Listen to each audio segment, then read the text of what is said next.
ready to start. Would you mind firing up whatever we need to fire there? Is there an on-off switch here? Yeah. Oh, hey, Chris. Okay. Sounds good. We could get, if I need to move over here so we don't get feedback, or is that everything you got? You should be fine. Yeah. Volume-wise? Okay, great. Welcome, everybody. There we go. There you go. Now it's ready. All right.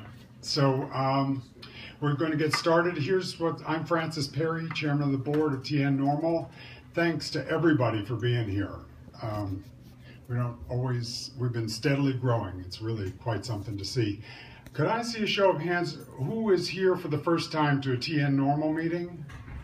Fantastic. Well, I hope you come back and bring your friends, okay? There's a lot going on, so we're going to get started. Here's the way it's generally going to go. Not that we're the most organized people in the world, but we do our best.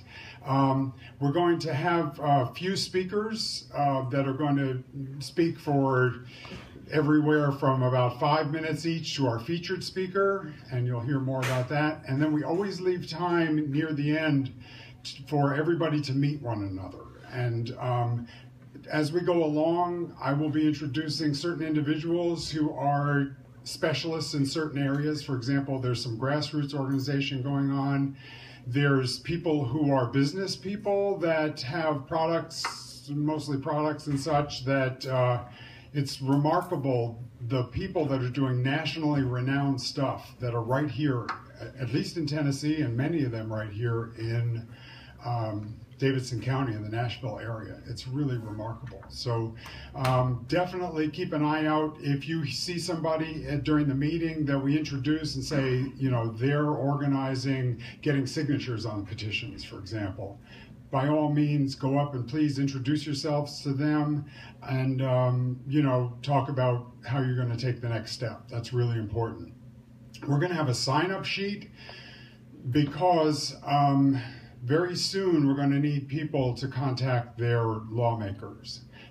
I'll have more to say about this as we go along, but there's going to be a medical marijuana bill within at least 10 days, I would say. And you'll hear about this on the news. There'll be Republican sponsorship. I can't go into many details. I simply don't know that many details. But the thing is that once that exists, we're going to ask people from across the state to contact their state senator and their state representative. And with the sign-up sheets, if you would, now this is every step of the way with respect to people's privacy. Okay, we've had that policy all the way along the line. That being said, we do invite law enforcement to every single meeting we have for years. Nothing of any suspicious nature goes on whatsoever here. Please tell people if you're here for the first time, I know some people are reluctant to come. Here we are. I mean, a huge cross-section of the population here to share knowledge, to learn more, etc. So the thing is that the sign-up sheets, which will be posted over here, just asking for name, address, you'll see the different things. Say as much or as little. If you would, at least say your name and what town you live in, because this way we can determine what district you're in. And that becomes crucial because every district has a senator and a representative over there on Legislative Plaza, and this is where it becomes really, really crucial, like I say, in the next few weeks. The other thing is, as far as not being able to say too much specifically right now, we're going to meet again the first Sunday of March, which is March 1st. Every first Sunday of every March is our normal meeting time. This happens to be the second Sunday because the Super Bowl was last week, but basically every first Sunday of the month we're here, and that's only 3 weeks away. So the timing is really good. By that time we should definitely have the bill specifics and everything will be mobilized. So that's about all I have to say at the moment. I'm going to introduce the president of TN Norml, Doak Patton, and he's going to take it from there. Let's hear it for Doak. Very, very dedicated individuals that have been at this longer than I have. While we're talking about board members, there's Scott Birchfield, our treasurer, Alex Connolly in the back. Alex, thanks, our board member, and our president, Doak. Well, thank you much, Francis.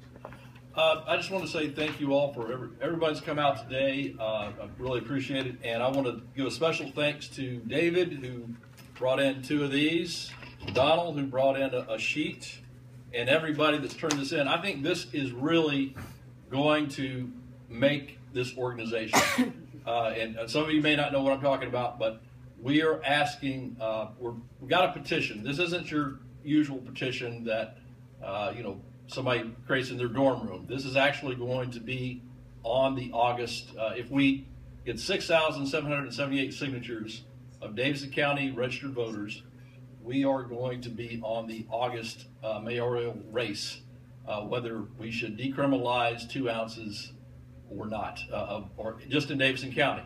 And it's significant in a lot of ways. There's never been anything in the country tried where we actually penalize the government. The government would have to pay you $1,000 if they arrest you, plus your attorney fees, which I imagine, since I'll be doing it, it'll be about $10,000 for each case. So, but this will put an end to any enforcement of these petty laws here in Davidson County. So this is vital, and we need everybody. Bring us 10 Davidson County voters. We got to get this thing signed and turned in.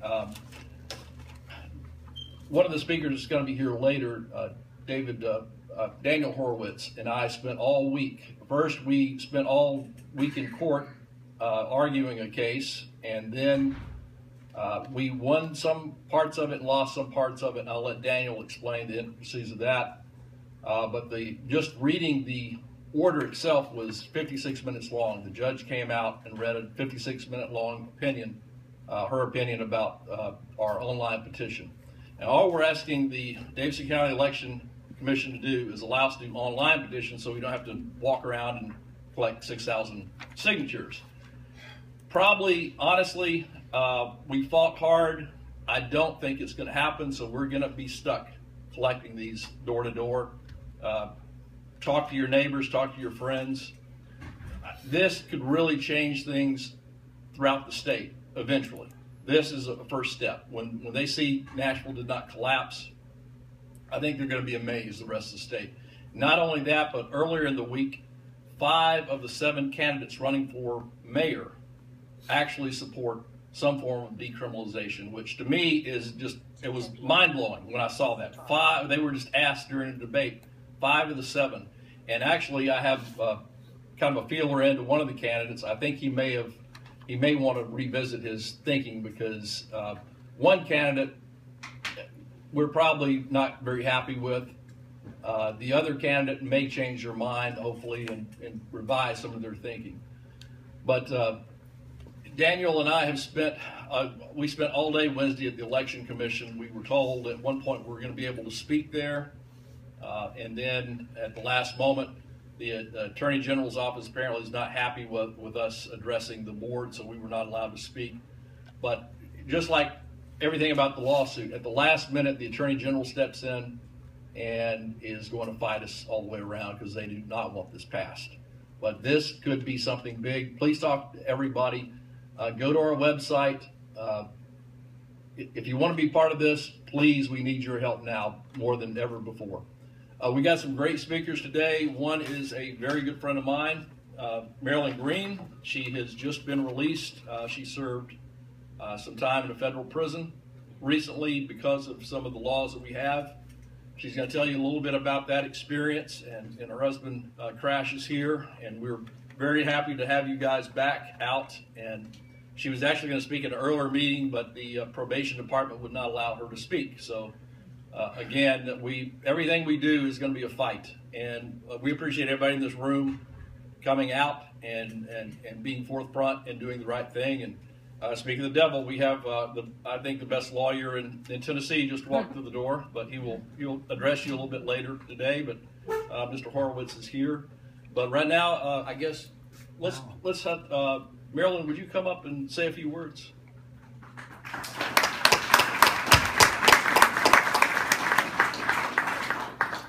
Joke, you know how hard it is for me to say a few words. Come on. Actually, it's Marilyn Green Campbell. Marilyn Green's my convict name, so I'm going by me and Crash's last name, which is Campbell. When I got arrested, my driver's license said Green because it's my professional name. I've been a midwife for 35 years. And everybody knows Marilyn Green, the midwife, so when I married Gary formally, and I didn't quite take his name, except when we're, the bill collectors call, then I'm probably Marilyn Campbell. But Gary and I, a lot of you know him as Crash. To me, he's Gary. We've been part of this war since the beginning. Some more informally until the last 5 years when it became more of a formal battle. A lot of you probably can relate to hiding what you do, and about 5 years ago we had to come out of the basement. And I don't think it surprised a whole lot of people. But we were growing marijuana. I don't even say medical marijuana. We were growing marijuana in our basement. And a friend told the police when he got arrested. He had an idea we were growing it. He didn't really know, but we had some of the best stuff around, when he shared with us. He got that idea, and then police came to our house, and they looked and looked and looked, and finally found it.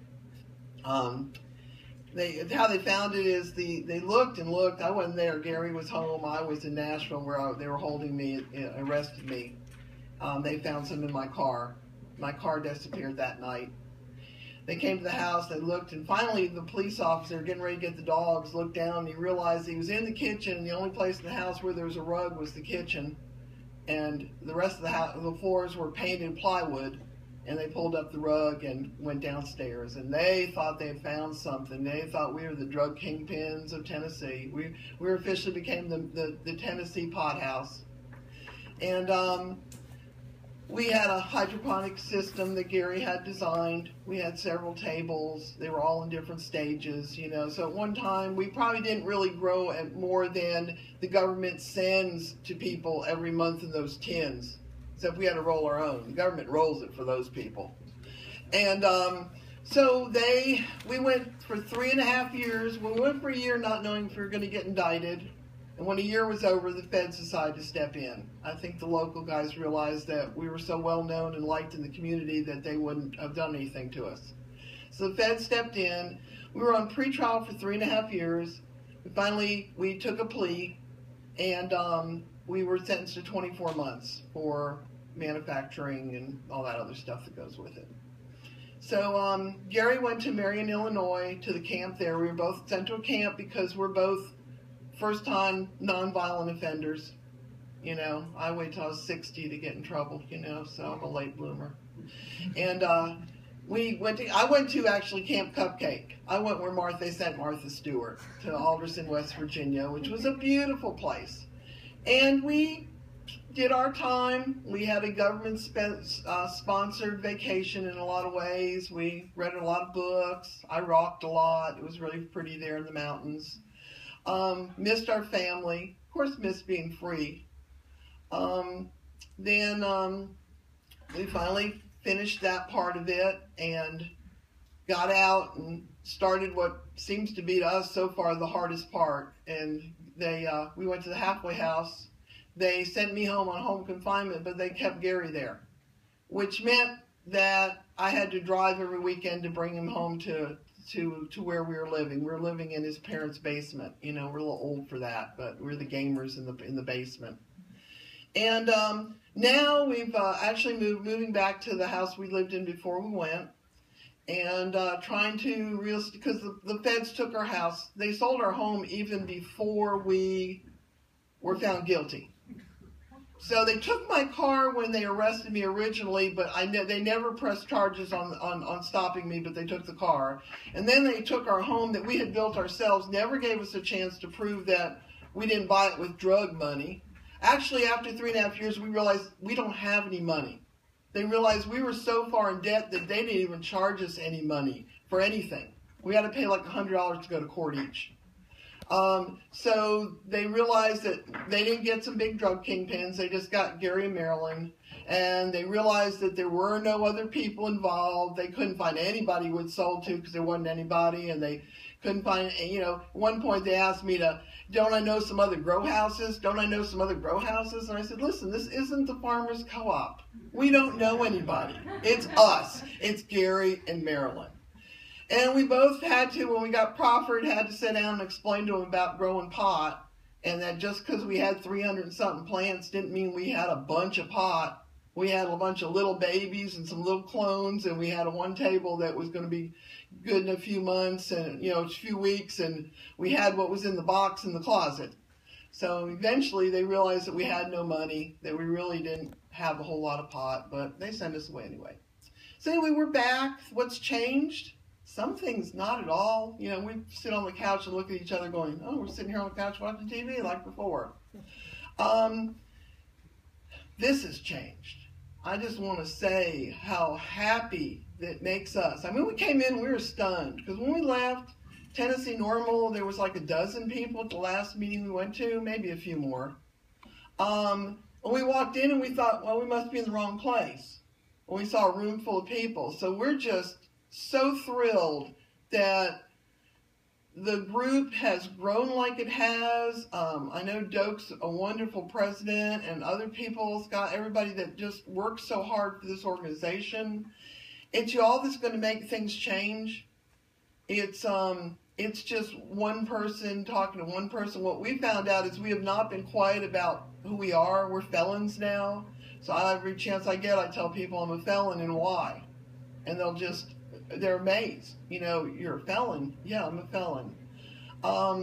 One quick cute story before we left. I'm a bit of a prepper. I like to have my supplies in the basement kind of thing. And I went into an Army-Navy place in the middle of nowhere in Lebanon, outside of Lebanon. There's this little lady, with gray hair. You can tell she sat in that same chair for 25 years. And I said to her, I got a question. I'm a newly minted felon. This was right before we went to prison, but after we had been found guilty. And I said, I know I'm not allowed to have any guns, but do you know if I'm allowed to have a bow and arrow? And she comes up to me and she takes my hand and she pats it. She goes, hon, we're all felons, just some of us hadn't been caught yet. And I kind of expected she'd go, but no, we haven't gotten any of that. If we have, people are really good at hiding it. Most people are very supportive. Most people think it's stupid, the law like it is. They think it should be changed. The politicians, they even think it should be changed. They're just afraid they're going to lose voters. So as soon as they see that, Colorado hasn't gone to hell in a handbag, and the other states are making all this money that we're missing out on, and that people really will vote for them if they vote their conscience and do the right thing and stop sending people to prison, stop trying to ruin people's lives, it does make a difference. So I just want to say that sure Crash would have much more to say, but you can hear from him in another meeting. He's still a little bit jaded. I told him he had to sit there because he's not as positive as I am. He's that half-empty part of the glass sometimes. I said, I'll get up there, hon. So I just want to say thank you for being here at the meeting. It makes our heart good to know that we've been through all this, but there's this kind of support out there, people trying to change things, because things need to change. This is crazy. Anyway, I guess that's about all I have to say. Thank you.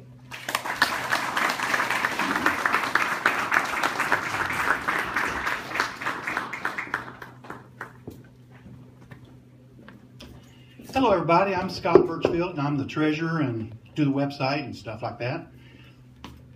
I'm going to give our treasurer's report to start with.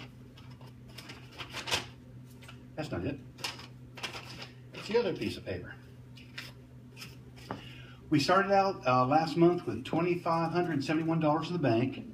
We've taken in, at our last meeting, we raised $461, and we've taken in $366 from PayPal donations.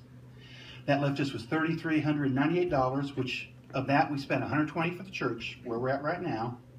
We spent $639 for filing fees and post office box and other things dealing with the referendum. And so we ended up this month with about $100 more than we started with, at $2,639.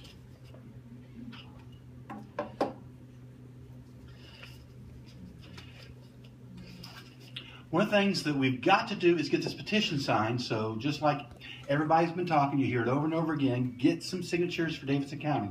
On Norml TN website, there is a PDF that you can print with the address and everything. We can't put the address to send it to on the petition itself, or can we, Daniel? Okay, so you're going to need to look that up as well. But one of the things I want to mention is the fact that Maryland and Crash, they're out now. They got totally screwed by the system. They weren't doing anything wrong. They took their whole life. And that makes me very angry, and I'm hoping some of that anger can be, dealt with by changing the laws. Well, in their defense, when I got out, they did give me $5. Well, Oh, I feel so much better now. everybody does. Oh. I'm sorry I got mad. I didn't have any reason to. Hey, Ed. But on that note, we need money to help us get this referendum passed. This referendum is basically a decriminalization, which is very close to making it legal in Davidson County, because they can't arrest you for it. What's the difference between that and legal? So I'm sending out this big bucket. I'm hoping y'all can fill up with money. And I'm going to start by putting in, what do we got? $20 myself.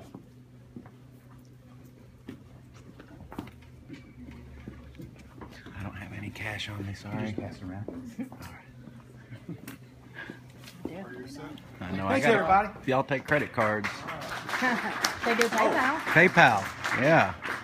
Well, I don't have a scanner yet. I'll have one at the next meeting for PayPal or for credit cards. But right now, you can go to our website, and there's a link for donations, and you can go to a PayPal account and give us all the money that you want to. Thanks. And I will say that the website is just wonderful. I've just been enjoying it so much. Scott, is this your phone? Thank you, Scott. Appreciate it. Sure. I'd like to say one more thing too. We're getting close to 175,000 reach on Facebook this week, and that's a tremendous amount of reach. A lot of people are really involved, and they're really excited about changing these laws, and we can tell by that. 175,000.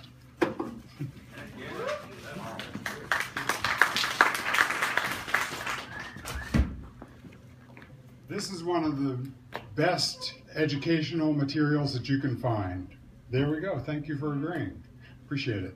This was written by our board member, Paul Kuhn, who's always here, except he's at the National Norml board meeting in Austin, Texas, or else for sure he'd be here. He wrote these and paid thousands of dollars to have them beautifully printed. I'm going to put a stack there. If you run out, I've got a few more here anyway, but the thing is, it's called The Facts About Cannabis, and it's also in a PDF on the TN Norml website, and you can print them out yourself. But the thing is that everything you would want to know to be well informed about this issue, right from the 1937 Prohibition start, etc., is in here. And there's even information about the medical uses of cannabis, etc. So let me mention one thing, which is, if anybody knows a doctor, an MD, who is favorable towards our cause, please let me know. We started with one, an MD who was brave enough to come out to our meetings, and he's still very active with us. And there are more. We're getting to about 5, and I know there are plenty more, but they just won't come forward. And that's not a criticism whatsoever. There's a lot of issues at stake in people's careers and that kind of thing. But we have a number that are willing to speak out, and there's safety in numbers. So when I can say there are 4 or 5 MDs that, are favorable, I communicate with these people and put them in touch with one another. So that's very, very valuable. If, like I say, if anybody knows somebody specifically, would you come up and, these booklets are real good to show to MDs also and others. So those are going to be on this table over here by Larry, who is manning our table for us. Yes. The list, the sign-in list. Does anybody know where that is? We just want to make sure. Okay, will you be the custodian of the list? Has it made it all the way around, Ted? Still working its way. Okay, as long as we know where that is, that's very important. Again, that's very valuable in these next couple of weeks. I mean, this may not sound real important, but that kind of nuts and bolts stuff becomes really, really crucial. Things are, really happening. We used to have 3 rows of people here. Look at what's going on now, and it's just amazing. I want to introduce Stephen Clement. And he is a candidate for the Metro Council and a huge supporter of us, a veteran of the U.S. military, etc. A huge asset to have him involved with us, and give him a big round of applause, please.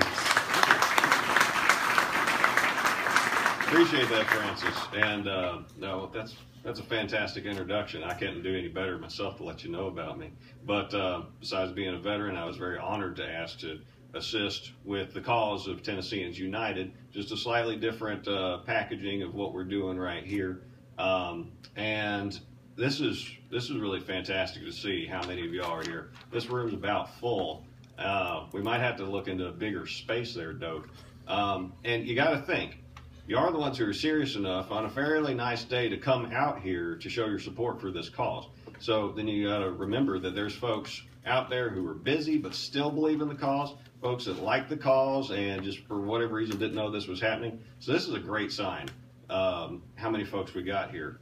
Now, as was pointed out earlier, quite a few of the mayor candidates who are having a forum today downtown said in some way that they might support the passage of this charter amendment that we're working on. And I do know for a fact that at least one of them has actually signed the petition themselves. Well, shortly I'm going to head down there and make sure that all of them have the opportunity to sign it. And so, because a lot of people can say wiggly words and think that that's enough to fool you, I want to give them the opportunity to put it in writing so we know whether they're serious or if they're not. And I put it like that because it's up to each of you to hold your representatives accountable. If it's the mayor, the council, the state house, state senate, federal level, if you're not talking to your representatives, somebody else is. And they're going to get what they want if you don't at least tell your representative that this is what's important to me, this is what I want you to do. They're there to represent you. Make sure they have the chance to hear you. And like I said, if you don't say something, somebody else will. Whose words are going to carry the day? And with that, who has not signed the petition yet? Anybody here that hasn't signed it that would like to? Okay, well, I'll bring a copy over to you so you have your chance. But thank you, Francis. Thank you. Thank you all. We're going to move on to Doak Patton, President, and he's going to introduce Daniel Horowitz, going back to more in-depth details about the referendum within Davidson County. Thanks, Doak. Just so everybody knows, we raised $507 today, so thank you guys for everybody in the room. And please, so I don't have to put this in my car later, we have pamphlets and books and everything. Please feel free to grab and take some and show it to your friends, all sorts of material here. It's my pleasure today to introduce a good friend of mine, Daniel Horowitz. Daniel is a Vanderbilt Law School graduate, but more importantly, he's actually went out in the last several years and done things. I know because he's involved in an appeal right now with me to a federal court appeal. And I've seen his work. I know who he is, and I think he's the best appellate lawyer in Tennessee. If you have an appellate issue, please remember our friend Daniel. But I spent quite a bit of time with him this week and last week and watched him try a case, and it was an honor to watch that. He did an incredible job for us. But at this time, if you would please welcome our attorney, Daniel Horowitz.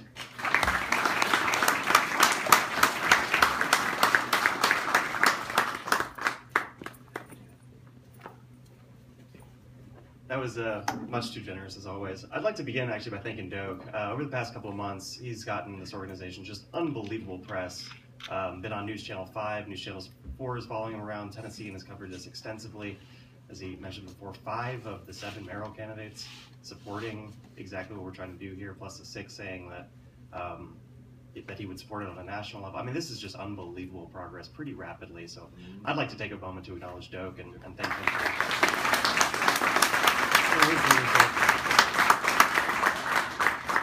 One thing that we benefited from since we started this is even when we lose, it feels like we win. Everything we do generates another headline. For those who aren't aware, about a month ago, we were trying to get the Davidson County Election Commission to agree to accept electronic signatures on this petition drive. The point was that we'd be able to blast out the petition to 27,000 members. Everyone would be able to print it out, sign it, scan it in, and send it right back, and it would really facilitate signature gathering. Election Commission fought us on that, did not want to do it. We went into Chancery Court to see if we could get a judge to say otherwise. We argued that they had to accept electronic signatures. The Election Commission, along with the help of the state of Tennessee, actually, the Attorney General intervened, said they could never accept electronic signatures, and the judge didn't give us what we want, but sort of split the baby for us, saying that they need not, but they can. So now the next step in this is to get the Election Commission to voluntarily adopt a new policy of facilitating direct democracy and electronic signature gathering. So we're still fighting this. In the interim, though, it's really, really important that people sign their names to the petition, hard copy and pen, and send it to the PO box that's been set up for this. I think we got a really strong chance here. There's a lot of excitement, tons of enthusiasm, and all the press, just shockingly, at least to me, all the press has been good as far as I can tell. As Scott mentioned, the reach has just been fabulous. 175,000 people hearing about this, aware of this, and seems at least to me, from what I'm hearing to be overwhelmingly supportive. So I'm proud to be a part of it. Proud to support this effort, and if I can answer any questions, I'm happy to do that too. I have a question. Please. If it turned out in Knoxville that we, on our city charter, if we could do the same thing, would we have to get our own and put it in our own words, or could we use what you guys put together? I suspect you can probably copy much of it. I haven't looked at the Knoxville Charter Amendment process. I'm familiar with Davidson County. See, I don't know even where to look. I read the thing all the way through, and I have no clue where to look on it. No problem. We'll talk. We'll see if there is one. First of all, there may not be, unfortunately, but I think there may be. So we'll talk. Daniel, could you talk about the process of gathering the signatures and the importance and how many we need and such? Sure. We need, I believe the exact number is 6,847 signatures. A couple of the articles have said different numbers. I'm pretty sure it's 6,847, but in any event, it's right around there, just under 7,000. We need to turn them in by mid-May, and if we don't, we're not going to be able to vote on this thing. So it's really important that everybody help out, get your friends, contribute to the effort if you're not a registered Davidson County voter. We'll get them. Would it be fair to say that probably we should shoot for gathering a bit more than that because some of them will be disqualified? I think so. I also think it helps send a bigger message. The more people you have supporting it, the more it seems to be mainstream. I think we broke into that pretty early on with the mayoral candidates all sort of taking everyone off guard by supporting this. But yeah, I mean, 10, 15,000. If you can, the more support you can get, the more likely it is, first of all, to be approved, and second of all, to pass once it does get on the August ballot. If we're bringing it from other areas, like I'm from Chattanooga, if I can bring signatures here from there, do you need it sent separately so that you do not mix it with your Davidson County signatures and screw up your numbers? Unfortunately not. This is exclusively a Davidson County referendum. Obviously, we'd love you to grab a clipboard and walk around town with us, or to throw $10, $15 into the effort. But at least for right now, just currently, this is only within Davidson County, and only Davidson County pre-registered voters can sign.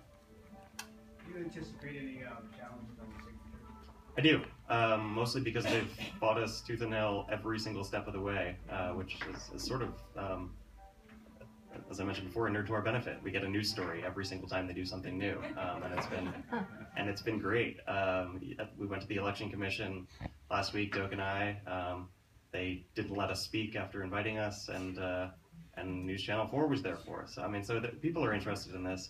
But yes, I do expect that, first, I mean, just in almost all of these processes, some number of signatures are going to be invalidated. Somebody writes, an incorrect address, it doesn't match up some way, but they do compare by hand every single signature to voter registration cards. So this is It's important that we do this right and that we build ourselves a little buffer. You just brought up something I was curious about. You said match it with their voter registration card. Okay, so what?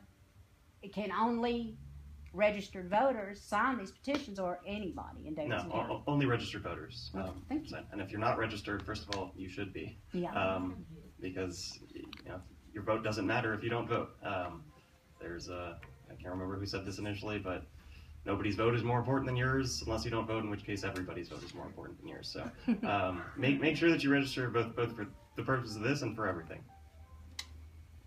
Yes, I'm wondering collectively, if we're a normal family, my thing is, how can we get more of the urban neighborhoods to come out and understand that this is very important? Not only that, I've been doing this for about a year and a month, and a lot of the response that I have gotten is that we've been incarcerated for so many years, so with the whole legalization process, they're scared to come out and actually have them come out and support a situation that makes it legal to, to support for sick people or for children that may need CBD oil. How do we get that going collectively? How do we do that? It's a fair concern. If somebody is afraid to put their name on a petition, that it's going to become an open record, that it's obviously their choice, and we're just going to have to rely on a sufficient number of other people to be able to do that instead. Well, obviously, once you get in the voting booth, your vote is secret. Nobody knows how you vote. But yes, these are concerns. We do need to make this a citywide, a countywide effort, and to explain to people what's going on here. This is not de facto legalization, as it turns out. And unfortunately, I don't want to sort of rain on the parade here. This is not going to solve every problem. This is a baby step in a much bigger process. But we are trying to do something that has some teeth here, and at the very least to get people to engage and talk about the issue, which I think we've already been pretty successful in doing.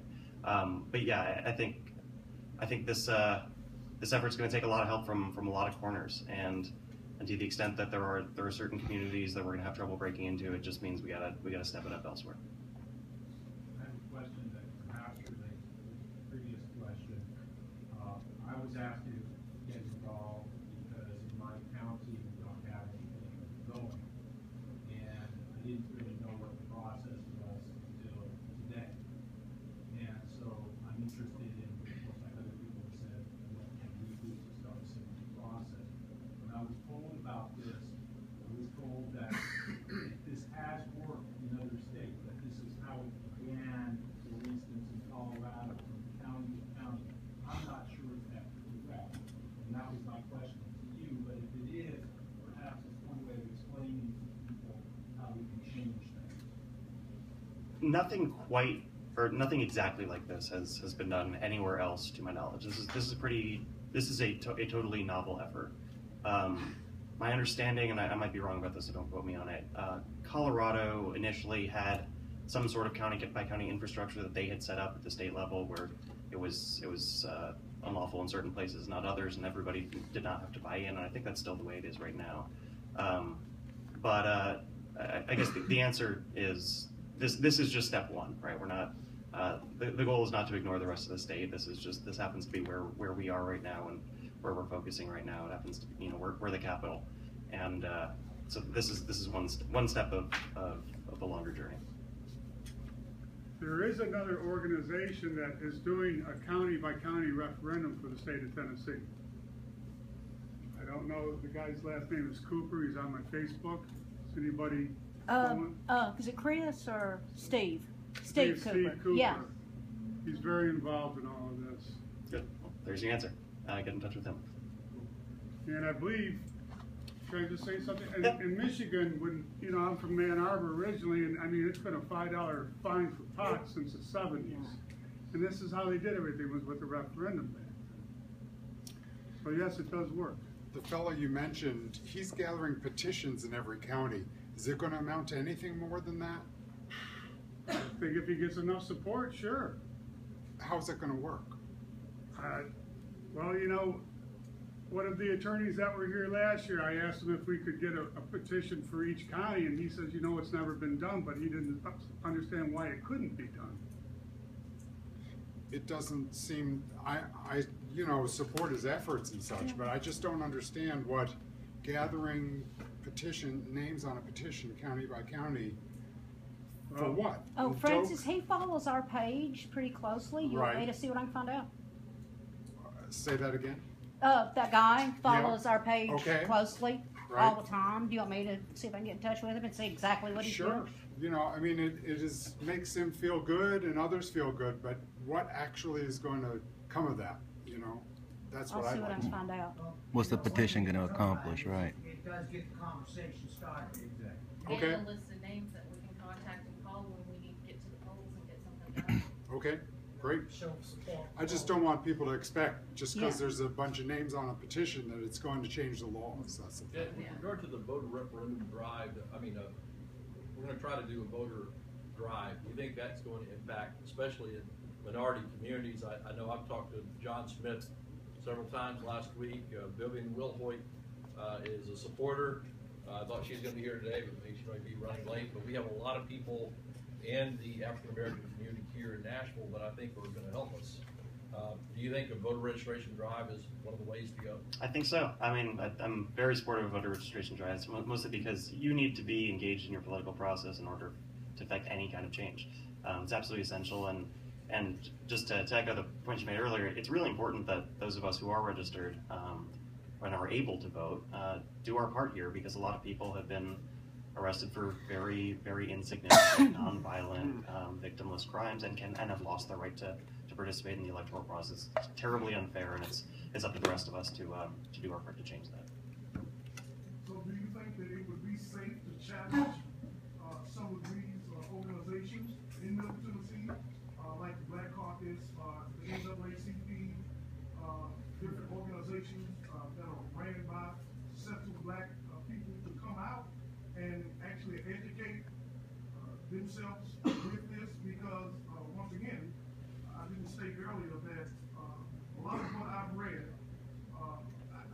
I want to say they're facts, but a lot of times, you know, what may be a fact to me may be opinion to someone else.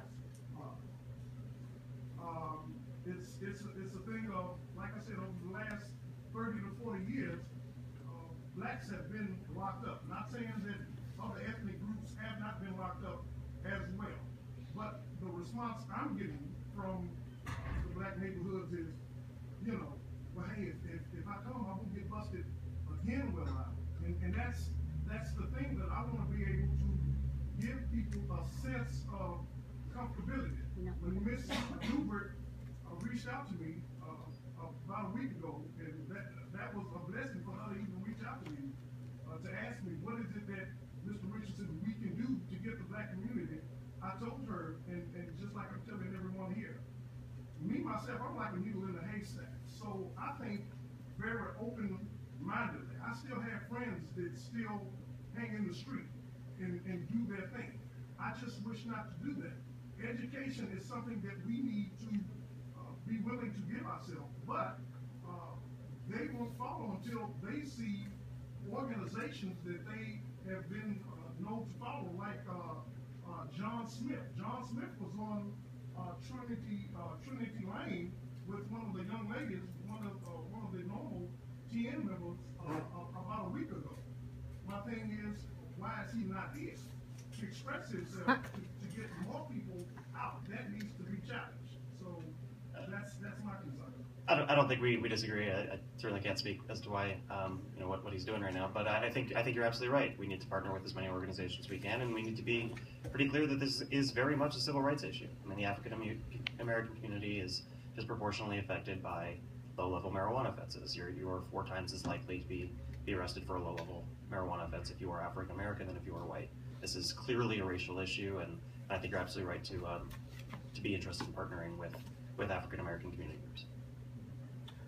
I imagine that if we're successful in certifying the signatures, that the Attorney General will challenge the legality of the ballot initiative. Procedurally, do they do that before the election, or do they have to wait until it actually passes? Should have to happen after it goes into effect. Mostly because if it doesn't pass, then there's nothing to challenge it. Wording-wise, do you make a distinction, or do you think it's important to distinguish between officially decriminalization and defunding of the prosecution in people's minds, the general public? I do personally, only because it's a really significant difference legally. This does not decriminalize anything. Marijuana possession is illegal under state law and it's illegal under federal law, and this petition does not change that in any way. All the goal here is to prevent Metro, the combination of Davidson County and Nashville, from appropriating money, taxpayer money, to fund marijuana prosecutions. Our local district attorney's office is funded by a combination of both state and local dollars. This takes the local dollars away, conditions that on not pursuing marijuana prosecutions. But in terms of selling the idea to somebody that you're trying to convince, outside of Kroger when you want them to get the petition signature, that is effectively the goal here. I think when I'm talking to the press, I'm consistently going to call this a defunding initiative. But as for decriminalization, I think it's a more accessible, more understandable topic. So I guess that's a judgment call.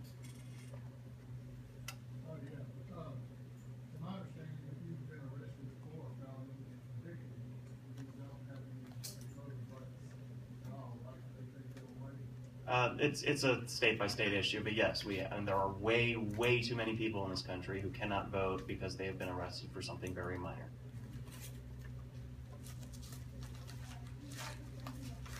Sorry.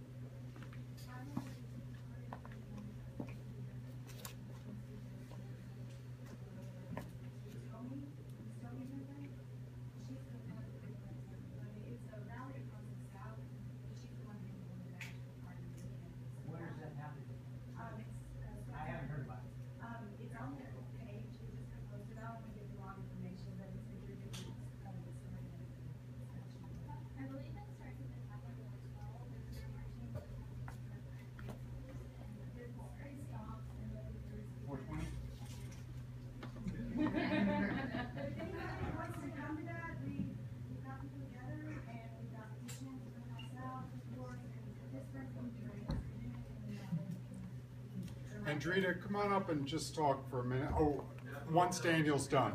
You don't want to talk? You don't want to talk in front of people, that's okay. Thanks for the opportunity. No, oh, Daniel, come on. There are other questions, aren't there? Any other questions? We're very fortunate to have both Doak and Daniel working on this.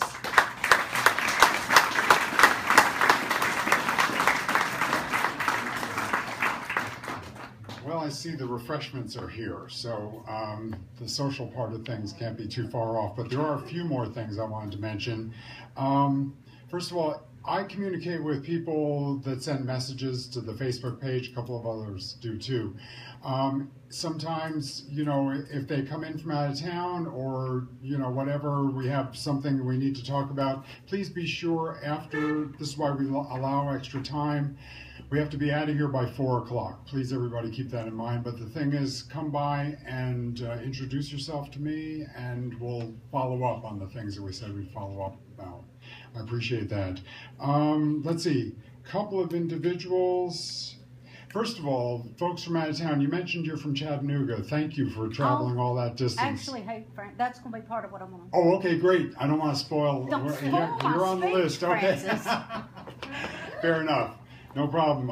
Let's see. Jim Lively, are you still here? No, he's outside talking. Okay. Let's see. Brianna Whitehead, stand up, please. She's an expert at grassroots organization. And Brianna, is there anything specific you wanted to say about what you have in mind? Because it'll correlate with what Yvonne's going to say, etc. But why don't you come on up and talk? Brianna was here a few months ago, and she's been out of state helping with various activists' activities, shall we say, and please fill in the specifics. But we're delighted she's back in town, and she's saying she's going to help us out, move all of this forward. So Brianna Whitehead, here she is. Hi, I'm Brianna. I've been doing a lot of PR and marketing for Portland, Norml, Oregon. I helped do a lot of events as we were preparing for the Global Cannabis March last April, and Measure 91 got passed this November, so that's exciting. As of May, I'll be the co-manager of the medical dispensary, soon to be recreational dispensary as of July. And I'm here until May. We're wanting to do a few events, especially targeting the millennial generation and universities. As far as what Donald was saying, we going to urban neighborhoods and TSU, places like that, and even mentioning sources such as Michelle Alexander's The New Jim Crow, and works like that that explain how the war on drugs is essentially controlling and manipulating different class systems. So that would be something good to utilize when encouraging people to speak out. And that is what we're trying to organize here. More events to get people who are either too busy or too lazy or just don't know that we exist, to encourage them to actually come out and be active and get attention and get noticed. We did the Global Cannabis March in April. We had Anna Diaz, who is the founder of Parents for Pot, and Senator Earl Blumenauer actually spoke too. So that was really successful. We had maybe 3,000 people show up. So, and they came from Seattle. We had people come from Colorado. So I don't know that we would be able to organize anything on that scale in a short amount of time, but we are actually working on possibly a benefit show. I know Nashville Flipside did one last year. I wasn't there, so I didn't see the turnout. I know the one in 2013 wasn't as lucrative as we would have hoped, but I've been talking to a lot of local businesses and vendors who are willing to help out, and a lot of bands willing to not only play, but do a lot of PR and get us attention. And my plan is to try to organize something like that, maybe on a campus, maybe if we can get a venue to volunteer to give us the space. My dad works for a theater company, and he's looking into options there. But and we could have representatives with the petition, getting signatures, merchandise, fundraising, all of that. But it's going to take a team. It's going to take a lot of people. I think that we could do it very inexpensively, if not for practically free, if we work on just getting out there and talking to people and getting connections. Local businesses are always willing to get free advertising, and this is a good way to get them attention too. So yeah, if you are interested in helping out with that or know anybody, especially college students who would be willing to, I know Doak and I this summer discussed getting chapters at each individual college, similar to what the University of Memphis has. So that's something that would definitely, I feel like, target a generation that would make a huge difference if they would be a little more active. That's the thing, where it's a stereotype for a reason. You kind of have to bring the information to us. We're not taking a lot of initiative to get out there, but that's where we come in. So just meet with me afterwards if you're interested, or if you have any other ideas. It's kind of just abstract right now, but thank you. That's great, Brianna. Thank you. As I said, we're allowing time for you to be able to speak with her and others. Doak, you have something to say? Yeah, just for a second, I wanted to recognize Miss Long, if you would mind standing up. Miss Long just brought us a bunch of drinks, and she also has collected a number of signatures and wants to go on a walk around somewhere in East Nashville. And so if anybody's interested in that, I'm sorry I missed the last few minutes, but you haven't spoken already, I guess. No, I'm going to be real quick because I get nervous the more I talk, and I'm kind of new at this. Anywho, I've been talking with a girl named Tony, the one that this young lady also mentioned. There's a rally, but I was asked, and I appreciate it because I love it, to work on the Davidson County petition. We also have come to something that's a problem with the registered voters that he had mentioned. So we are going to be passing out registered voter cards, and we're also going to be passing out petitions on Tuesday. We are also walking today. Well, we were supposed to. I can't find the people that were going to walk with me. So if anybody's not busy for a couple hours, we can go to places. Numbers are better, especially when you do the foot walking.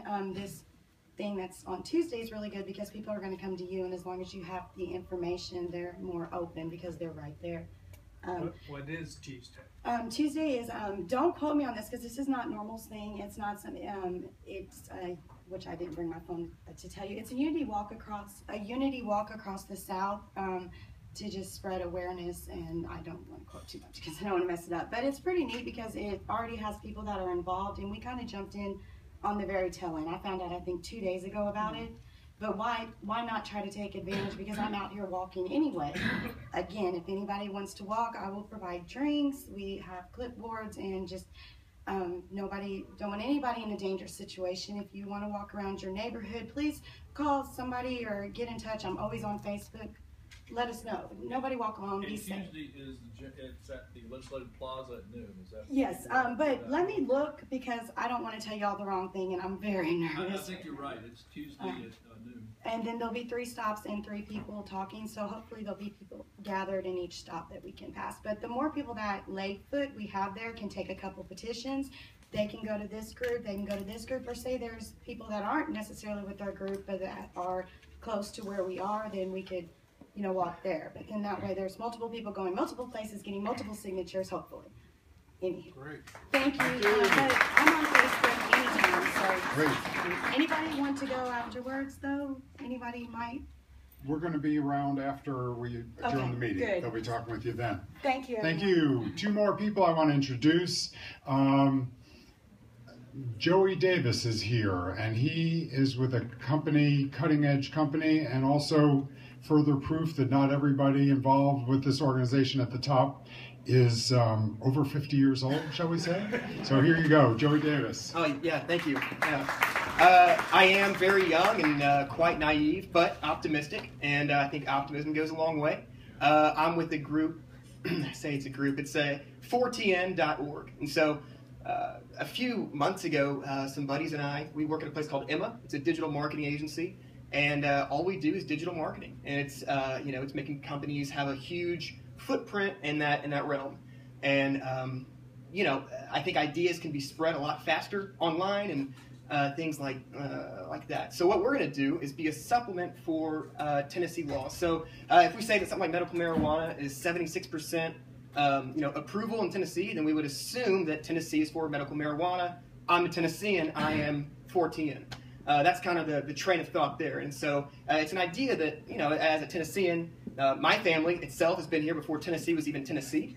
It's just kind of some wilderness. And so I believe in the state a whole lot. And I think that it's kind of backwards, that a lot of times we're at the very end of approving things. So what we're hoping to do is try to get rid of there is a lack of information, and there's a wealth of misinformation. And so we have these crazy disparities here. We have, obviously, racial injustice that's going on, and anybody, regardless of political, religious, if you're like a human, pretty much, you're against that stuff, for the most part. Thankfully, that's where the world we live in now. But kind of what we're wanting to do is make it somewhat of a clandestine, secretive kind of, what is 4TN? So there are a few folks who are kind of promoting this in a, I don't want to say like a Banksy sort of way, but in a very interesting street, grassroots, let's kind of take this to the web. And so there are going to be some pretty interesting things coming up. I don't want to show all my hand just yet, but there will be a lot of cool videos that all you have to do is click share or perhaps retweet. And a lot of it will be just kind of busting those facts in a very fun, satirical manner. A lot of times when social change happens, there are some people who went to school and understand satire, and so that can be pretty fun. So people can kind of see this and be like, hey, this guy's young and hasn't been crushed by the harms of the world just yet. So let his innocence take him forward. So that's what we're going to be trying to do, and hopefully you guys can click a button on your computer and share it, because a lot of the times when you put pressure on people making laws, they're just like you and me. And if my parents, who are extremely conservative Christians, are now just like, hey, this is a good idea, this is dumb that this has been illegal for so long, then if my mom and dad are on board, it's a piece of cake for Tennessee. So we're good. In my mind, again, that's the optimism. I don't want to take too much time here. I don't get nervous speaking in crowds, but I start saying weird things, so I'm going to start cutting it off pretty soon. I will stay around later if you want to know more. Again, I'm being a little secretive, but I will be here mooching off of the free snacks. Thank you for the drinks, and enjoying the community and fellowship. So thank you guys, and hopefully things will be awesome at some point. Great. Thank you, Joey. Fantastic. Thank you.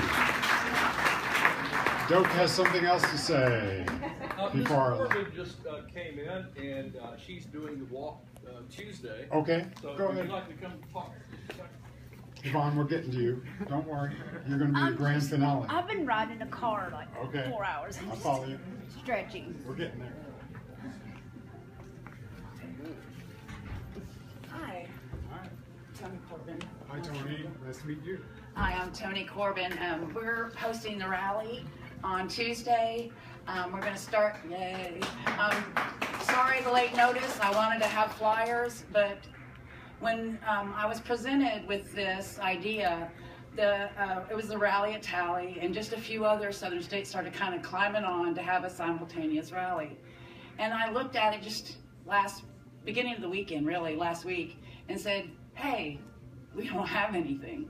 And I couldn't let us go unrepresented. No matter how late it is, no matter how many show up, we want to at least show unity for the rally that's going around simultaneously in about 6 or 7, 8 states now, I think, in the South. So starts at the Capitol, state capitol in Nashville at noon, high noon.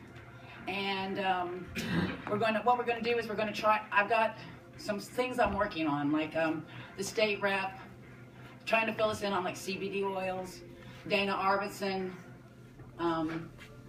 hi darling, Andretta. I'm trying to pull a few more people together. I've got some other feelers out. All the press has been notified. So we're going to start at the Capitol. I'm still working on the handicap route. I know a lot of us are patients. My son's in a wheelchair. I will guarantee you where we start and finish, you will have help, you will have rides, you will have to your cars. We'll make sure I'll stay till the last person gets to their car. Parking's a bit of an issue. If you're handicapped, you can park in any metered space for free in Nashville. That's just the law. Don't have to pay, just find you a parking meter. If it's open, take it. They won't tell you, I promise. I've been doing it for years. Let's see, there is a parking lot on the, I think it's the west side of the Capitol. That's kind of first come, first serve. You'll have to see when things open. You can get free parking at the library, just get it validated. There are several choices. So we're starting the Capitol, just making a few, announcements, seeing who in case one of the reps wants to come out there. Then we're just going to march just down those steps across to Legislative Plaza. We'll rally there a little while with, hopefully, I'm hoping to have the rep do it there, who's doing the CBD oil. I'm trying to get Sherry Jones to be there, seeing what's going on, the latest. A few more people are in the works. I don't know who's, but Dana's going to speak, and then she's also going to speak down there. We're going to march down Dedrick, basically be at Dedrick at the Public Square Park from 2 to 4-ish. We might get there at 1:30, whatever. I'll have waters and things if anybody needs it. We're good to go. We're trying to get, if you want to bring guitars, drum circles, we've got the park from 2 to 4 basically. You can bring your dogs, your kids, as long as they're on leashes, kids or dogs. But it's just family friendly. It is about also pot and incarceration problems. If anyone knows Benton McKenzie, who just passed away not too long ago, we want to cover their kind of stories. Chloe, who just died from Memphis, the little girl, 3 years old, who didn't get the oil in time. She was on the stand with Governor Haslam. We want to make sure she died before the oil was there for her. We want to make sure everything's covered. If you want to speak, I need speakers. If you want to tell your story, let me know. Look up, I wish I had flyers. We got a Facebook event. We'll try to get you all covered. I know you're running short, so thanks. And please join us, okay? Let's show unity. Thanks. Thank you.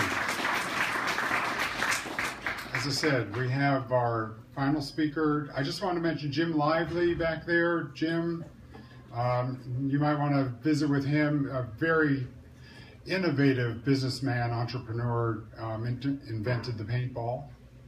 And his company produces an oil extraction, very advanced for home use, for sale in legal states. It's particularly can't keep up with production, a very advanced and valuable piece of equipment. If you're interested in finding out more about that, he's always got brochures, great guy to talk to, so I just want to mention him.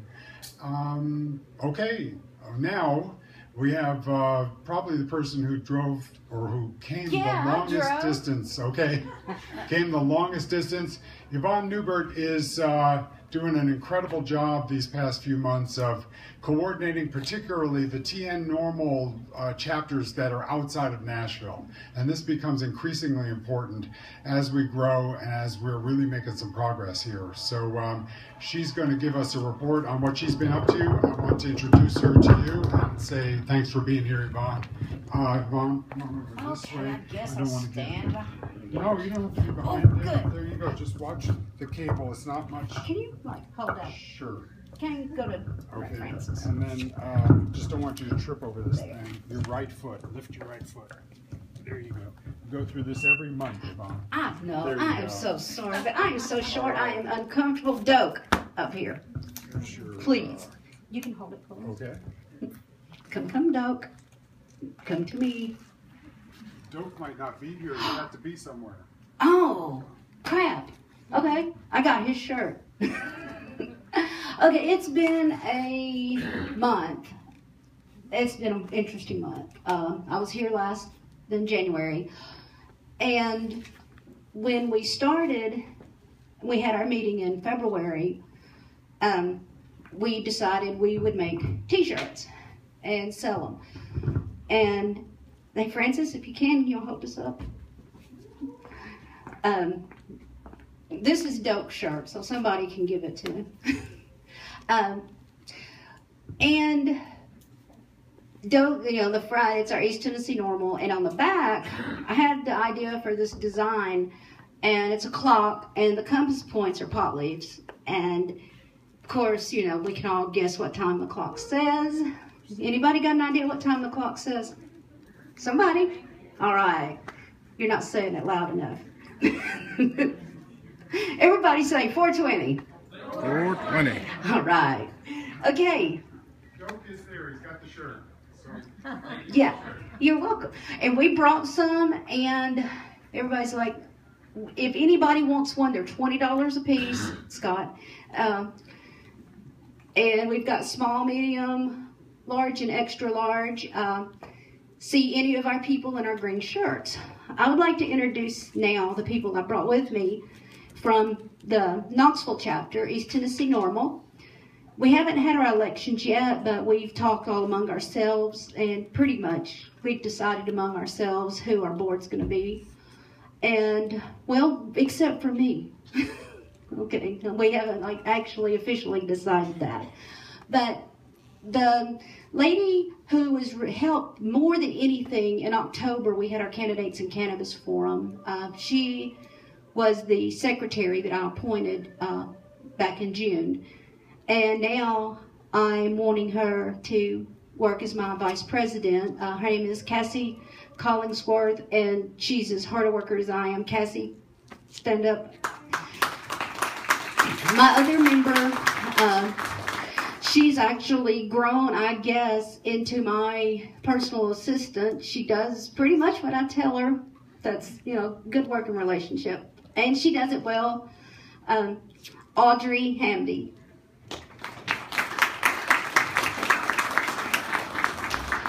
And part of what we're all about is to join and grow. And we are growing. Oh, Michael, I'm sorry. The other member, he's also helped out a lot, is Michael Catlin. He's a veteran.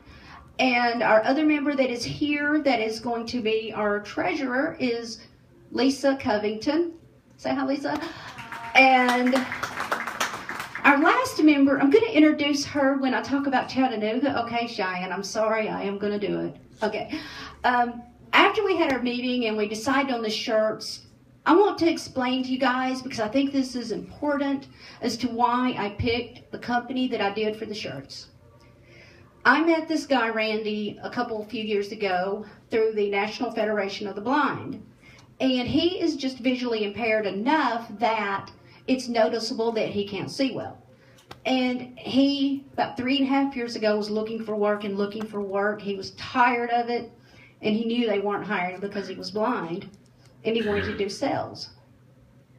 He walked into this company, BK Graphics in Morristown, and he point blank just told them, I'm tired of this. I know it's because I'm visually impaired. They don't want to take a chance on me. Give me 2 days. Let me show you what I can do, and I'll show you the equipment I use. They agreed. 2 days, he did it. He's been there 3.5 years. That kind of compassion and that kind of understanding, I experienced that with Doak back in June. Well, Francis and Scott and all of you guys too. You gave me a chance when we had a few false starts with our East Tennessee Norml and asked me if I would take over. And thank you again for having the confidence and the willingness to try to let me try my hand at this. Well, a week after our Knoxville meeting, well, a week or two before, there had been a lot of inquiries about Chattanooga, and like any organization, Chattanooga had some false starts and they had some problems, and they just weren't progressing, because that's what we're about. We're about progressing. We're about active. We're about being active. We're about education. We're about legislation. And, you know, it just wasn't working. So Francis and Doak asked me if I would step in and see about reorganizing. I'm like, sure, I'll do it. And so I started working with a woman, Teresa Ivy. She was one that contacted Francis, and we got this together and we got this going. And at the first meeting, one thing I decided to do, and I think that's really worked, is I did not appoint their temporary board the first day. I gave them a chance to get to know each other, to trust each other, and to learn about each other. And it was raw. That's the only word for it. It was raw. The stories that these people told, the way they opened up and how they shared. And it goes without saying, there was not a dry eye in the house. And this is what we need. We need people. We need to show this passion. So now I'd like to introduce part of the board. Teresa Ivy is the one who helped get this started. She is going to be the treasurer. She is like way efficient. And I think it's going to just be a wonderful, wonderful treasurer. For president, I have appointed Alicia Westbrook. Alicia, stand up. Let everybody see you.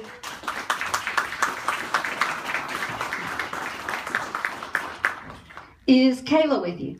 Yes.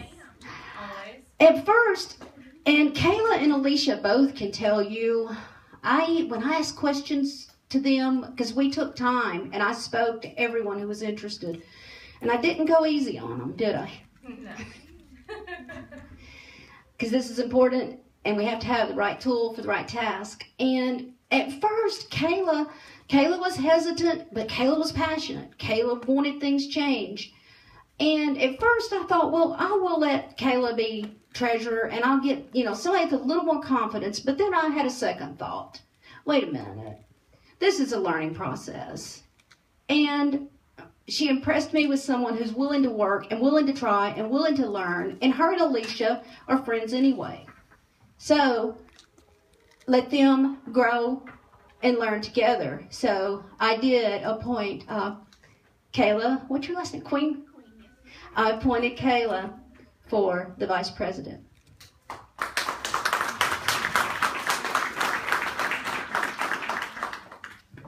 Treasury, we're going to work on that one a little more. We've got somebody in mind. I don't know if he's here or not.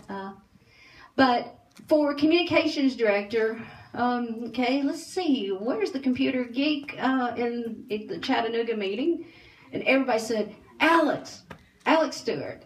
So I got in touch with Alex and I talked to him, and I really liked his qualifications, and again, I liked his drive, and I liked his willingness to work. And they all know that we're new, they're new, and this is going to be a work in progress.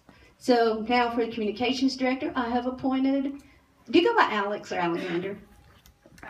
Alex Stewart. Alex, stand up and say hi. Okay. All right. And Kayla, Alicia, Kayla, is there anyone else here from Chattanooga? Nobody? No, that I'm aware of. Okay. And basically, that has been my month in a nutshell, except for one quick thing about, you can talk to anybody. After the Chattanooga meeting, we went to eat, and Cheyenne, stand up, or look, Cheyenne, let them see you. I heard these two guys talking, and they were partners, and they were talking about building a house, and I'm like, okay, that's another community we can reach out to. We'll reach out to the gay and lesbian community. And so I was going to send Cheyenne over. So I said, Cheyenne, I want you to go. And she said, I was thinking the same thing. I'll go give them our cards. And I listened and I couldn't hear Cheyenne. But then across the room, I heard a preacher talking about being, a minister in prisons and everything. And then I realized that's where Cheyenne went. And she didn't go quite where I sent her, but she made the best of the situation, and he was really opposed. It's bad, it's wrong. And then Cheyenne hit the key word that really resonated with this man. She's a veteran. She suffers from PTSD. And that resonated with this guy, and he said, I will look at your information, and I will research this. I will see, what I can learn. And that's what we're about, guys. And I will say again, my shirts are $20 a piece if you want one. So thank you all very, very, very much. Thanks, Yvonne. You're welcome. There you go. That's about it. These folks are all in the trenches, and we are extremely grateful for every single one of you being here today. Please come back in 3 weeks. Please bring your friends. Enjoy the refreshments. Thanks for being here. See you next time.